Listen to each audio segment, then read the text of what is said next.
আসসালামু আলাইকুম এভরিওয়ান। তো আপনারা কেমন আছেন? আমরা তো ভালো আছি। আজকে হলো ওই যে তাল হলো আমরা আনছি, আমার খালা এনে দিছে বাড়ির থেকে, গাছের তাল। তো এগুলা দিয়ে আমরা পিঠা বানাবো। তো এখন আব্বাই হলো শিলা দিবে, এগুলা দিয়ে আমরা পিঠা বানাবো, তালের পিঠা। এই যে আমার আব্বাই বসে দিয়েছে চুলতাছে। এটা চুলো আব্বা, শিলা দাও। এটাও চুলো, এটা কাঁচা না, ওই যে আরেকটা রয়েছে। এই যে এখানে শৈলা এই যে ই করতেছে, ভিজাই রাখলো। আনিকা, তালে পিঠা খাইবা তুমি? কি সুন্দর খাইবো এরা। তো তালগুলা এইভাবে ছিলে এখানে রাখছে, আমার মেয়েরাও ছিল সাথে সাথে। আরবি খাইছো না তাল? আরবি তো তালের মধ্যে গেল একটা তিতা পানিও থাকে, তার জন্য ভিজাই রাখা হয় অনেকক্ষণ, 2-3 ঘন্টা ভিজাই রাখা, তারপরে এগুলো ধুইলা তারপরে পরিষ্কার করে তারপর পিঠা বানাবো আমরা। আনিকা, আনিকা খাইবে না তালের পিঠা? তালের পিঠা খাইবে গাইস। তো তালের তাল ছিল আবার আপনাদের দেখাবো। তো আগে হইলো তাল এভাবে ভিজাই রাখতে হয়, গইসা পরিষ্কার করে নিতে হয় সিলা। তো আব্বাই এই যে সিলা দিল, তো দুইটা কাঁচা তাই সিলা হইলো না, পাকলে আবার সিলবে।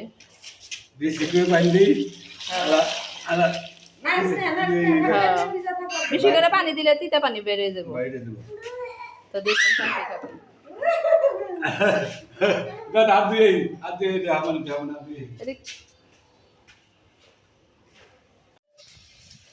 তো এভরিওয়ান দেখতে পাচ্ছেন তালের বুড়া বানাই যাচ্ছি মাটির চুলায়।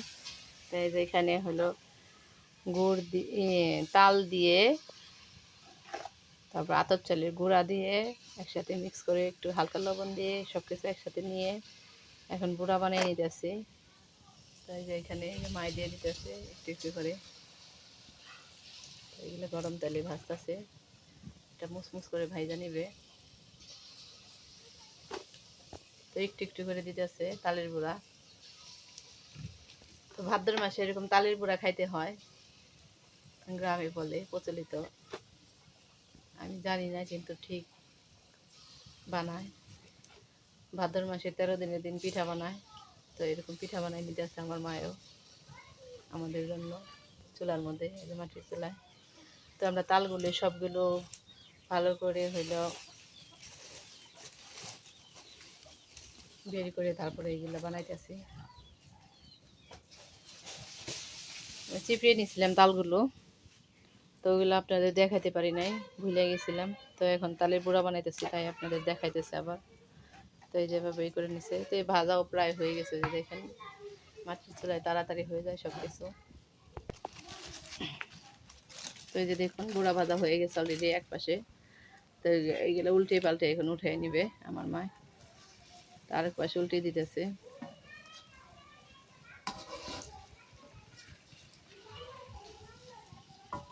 গরম গরম তালের পিঠা।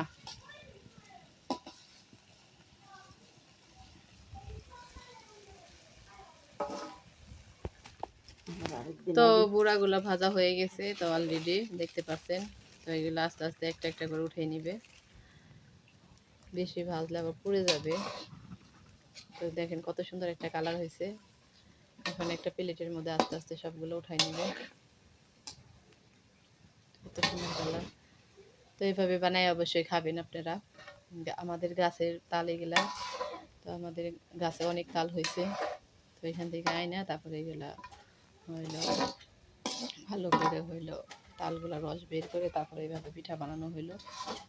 তো আমার বাচ্চারা তো অনেক পছন্দ করে পিঠা খাইতে, তালের পিঠা। তো ওরা খাবো, দেখাবো আপনাদেরকে, দেখবেন। তো পিঠাগুলো উঠাই রাখতেছে আমার মা।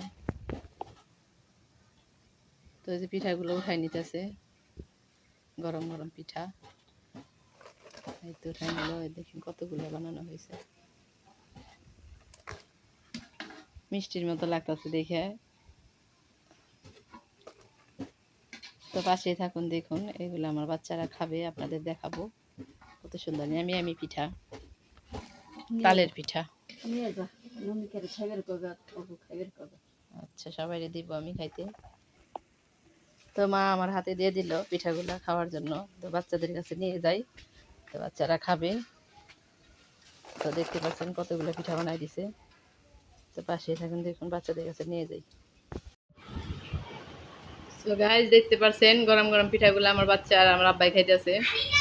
কেমন হয়েছে পিঠা? অনেক মজা মজা মজা। তো আল্লাহ হাফিজ দিয়ে দিই সবাইকে, এইভাবে ভাইজা অবশ্যই খাবেন তালের পিঠা। আল্লাহ হাফিজ দাও, এই যে আনিকা এদিকে তাক, আল্লাহ হাফিজ দিয়ে দাও। আল্লাহ হাফিজ গাইস, ভালো থাকবেন, সুস্থ থাকবেন, আমাদের জন্য অবশ্যই দোয়া করবেন। আল্লাহ হাফিজ।